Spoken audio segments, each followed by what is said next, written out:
Por que ele perdeu e por que as investigações da Polícia Federal apontam para provas consistentes de que ele agiu para permanecer no poder. Ô Bela, se eu quiser te vender um terreno na Lua agora, você vai aceitar? Você vai comprar? Você vai acreditar em mim? Não. Por quê? Porque isso é um crime impossível. Então vocês querem me convencer de verdade que ia sentar uma daquelas pessoas que cometeram os atos de vandalismo na cadeira de presidente da República e ia começar a dar ordem a todo mundo cumprir. Não, ninguém acha isso, senador. E até o que se discutiu? Os militares estão mentindo sobre o golpe, né? Voltando um pouco a esse narrativa de golpe dela. Não existe outros meios de se dar um golpe além de armas e tanque nas ruas, e não foi esse meio, um golpe com a caneta presidencial que o seu pai tentou dar. Só se for um golpe via WhatsApp lá de Miami, né? Deve ser esse o golpe que está se referindo todo mundo. Ela está falando de reuniões quando ele ainda era presidente. Agora discute uma PEC sobre o uma limite PEC é uma de mandato. coisa, e medidas excepcionais para impedir um presidente eleito democraticamente de assumir é diferente. No final do ano passado, num lugar onde os ministros já tinham ido, ele foi para lá para sair de Brasília, é o meu convencimento. Podia ter sido evitado o 8 de janeiro. É uma farsa essa viagem dele, está fazendo isso? Eu acho que foi inventada essa viagem, não tem nem dúvida. Você tem prova disso? Então, o senhor pintou ali um céu de brigadeiro do governo do seu pai, de respeito ao Supremo Tribunal Federal, amplo apoio popular, onde ele chega agora ele é recebido como uma estrela. Então, por que ele perdeu em 2022? E mais, as investigações da Polícia Federal mostram a articulação de um golpe de Estado para ele se manter no poder, com delação do Mauro Cid, que era o braço direito dele, com a confirmação de comandantes das forças que foram nomeados por ele, com documento de minuta golpista encontrado na casa do ex-ministro da Justiça, do ex-presidente Jair Bolsonaro. Enfim, esses são os dois pontos que eu gostaria de entender. Por que ele perdeu e por que as investigações da Polícia Federal apontam para provas consistentes de que ele agiu para permanecer no poder. Ô Bela, se eu quiser te vender um terreno na Lua agora, você vai aceitar? Você vai comprar? Você vai acreditar em mim? Não. Por quê? Porque isso é um crime impossível. Na faculdade de Direito, esse é o exemplo básico que um professor dá. Olha, quando é um crime impossível, não há crime, porque não tem um ser humano que vai acreditar que vai cair num golpe de eu querer te vender um terreno na Lua. Essa narrativa de tentativa de golpe no 8 de janeiro é um crime impossível. Como é que um presidente da República vai dar um golpe? Vamos lá, vamos imaginar o seguinte. 8 de janeiro aconteceu. Então, vocês querem me convencer de verdade que ia sentar uma daquelas pessoas que cometeram os atos de vandalismo na cadeira de presidente da República e ia começar a dar ordem a todo mundo cumprir. Não, ninguém acha isso, senador. E até essa se tem um golpe de Estado, quem ia sentar naquela cadeira de ditador, que não é não, ditador essa articulação que eu digo... Eu vou chegar lá, Bela. Então, assim, não tem uma lógica em cima disso. Se você lembrar, olha como foi a transição do governo Bolsonaro para o governo Lula. Seu pai não admitiu a derrota, inclusive o senhor tentou convencê-lo. Eu vou concluir respondendo também a primeira parte da pergunta. Eu quero responder essa última parte da sua pergunta. Então, é um crime impossível. Se vocês lembram, o presidente Bolsonaro, antes de deixar a presidência da República, ele, atendendo ao pedido do Lula, nomeou os 3 comandantes de força do Lula. O comandante do Exército, o comandante da Marinha, o comandante da Aeronáutica, escolhidos por Lula, foram nomeados ainda no governo Bolsonaro. Como é que alguém que quer dar um golpe vai trocar os comandantes de força, achando que em algum momento vai retomar o poder, vai ser o Estado? Uma outra pergunta aqui. Qual seria o meu papel nesse governo golpista? Eu sou senador da República, eu sou filho do presidente, eu ia querer ter um privilégio, Vera, de participar de um possível golpe desse. Qual o papel? Nenhum, nunca houve essa conversa dentro de casa, fora de casa. O que se discutia... Os militares estão mentindo? O que se discutia, Bela, era o que apareceu agora, a tal da minuta de estado de sítio. Né? Como é que é o estado de sítio? O presidente convoca um conselho, nesse conselho participam ministros, participa o presidente da Câmara, presidente do Senado, líder da oposição na Câmara, líder da oposição no Senado. Você imagina se o Randolfo Rodrigues e o Renan Calheiros sentados num conselho desse opinando sobre um possível estado de sítio.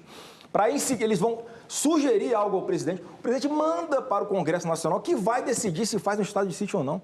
Está muito, mas muito longe dele ter o domínio final de fato de ter pensado em iniciar um processo, se é que se discutiu alguma coisa.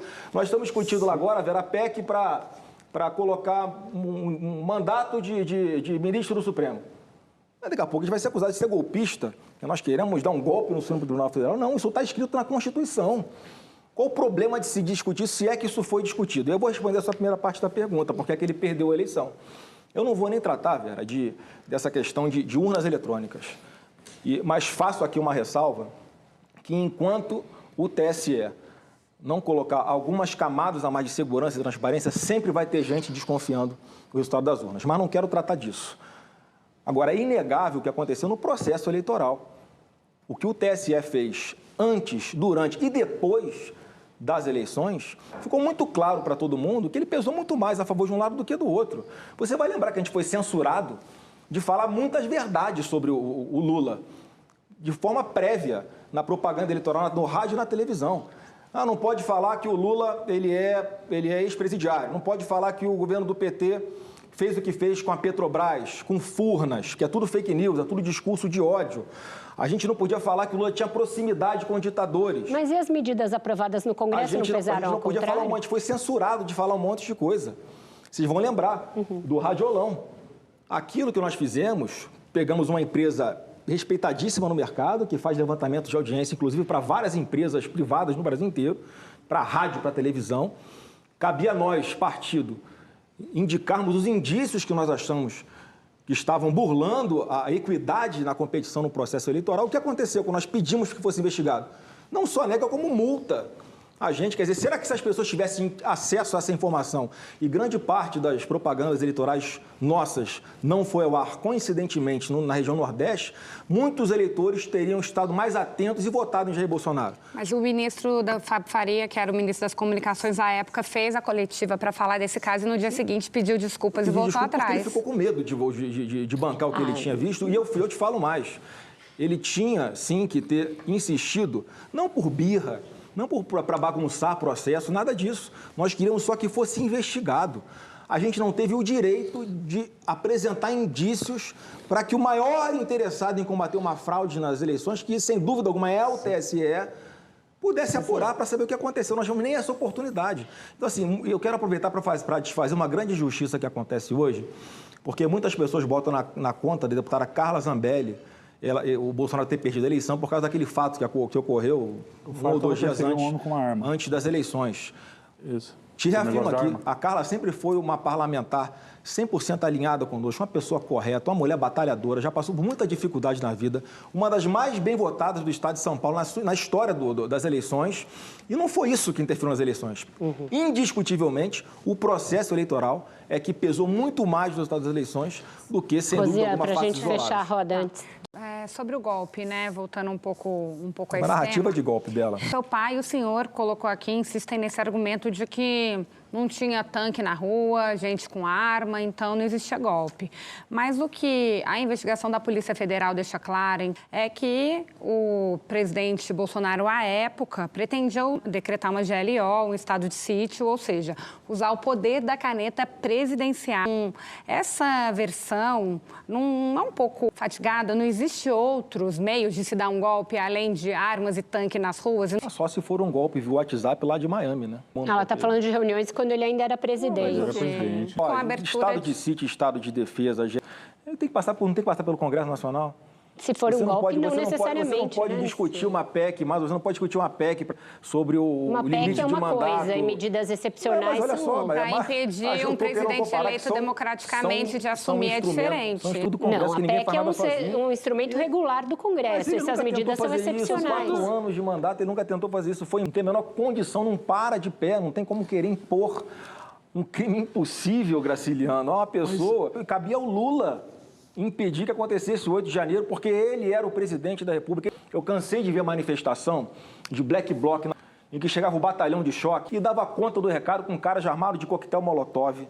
E não acontecia nada. Agora, você quer me convencer que o Palácio vou falar só do Palácio do Planalto, que ninguém sabia do que estava acontecendo e todo mundo conseguiu entrar lá e quebrar daquele jeito. O Lula fugiu para Araraquara, então, no sábado, antes de improviso. Por que ele saiu de Brasília? Quer dizer, ele foi para lá para sair de Brasília, é o meu convencimento. Farsa essa viagem dele, você está dizendo isso? Eu acho que foi inventada essa viagem, não tem nem dúvida. O senhor tem prova disso? Mas o que o senhor está dizendo é que, então, que ele como se tivesse armado esse 8 de janeiro? Eu acho que ele saiu daqui torcendo para acontecer o que aconteceu no dia 8 de janeiro. Não é meio... Porque a imprensa não gosta de repercutir as coisas quando a oposição trazia com várias evidências de que podia ter sido evitado o 8 de janeiro. Não dá para colocar na conta do Bolsonaro o 8 de janeiro, gente. O senhor falou que a minuta poderia debater um estado de sítio que está na Constituição. O senhor acha que havia motivos para se debater decretação do estado de sítio? Mas se houve a discussão disso, qual o crime, qual o problema? Mas o senhor acha que é um tema? 4 anos de governo Bolsonaro, qual foi a tentativa de golpe que houve?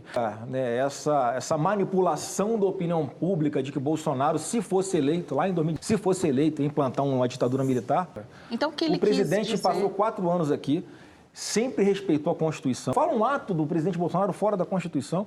Acabou o governo, ele foi resignado para fora do país, nomeando os comandantes do Exército, Marinha Aeronáutica do Lula. Não é certo e a realidade se impõe, Basília. Nem legal, nem ilegal. O que aconteceu? O Lula tomou posse. Quem era o presidente do Brasil em 1º de janeiro de 2023? Era ele. Alguém que pensa em fazer alguma coisa, fez algum gesto no sentido de tentar implementar. O fato é que não foi nem tentado e nem aconteceu. Então, é uma perda de tempo agora. É a forma que se encontra. Enquanto nós estamos aqui discutindo isso, o Brasil está aí desmoronando. O presidente Bolsonaro deixa a casa toda arrumada, 54 bilhões de superávit, de contas positivas. E eu ainda sou obrigado a ouvir o ministro Tachad fazer fake news de que pegou o Brasil quebrado, com a situação fiscal do Brasil completamente descontrolada. Eu vou ter conta PEC porque a consequência vai chegar para o Brasil. A gente já viu esse filme acontecer com os mesmos personagens, velho.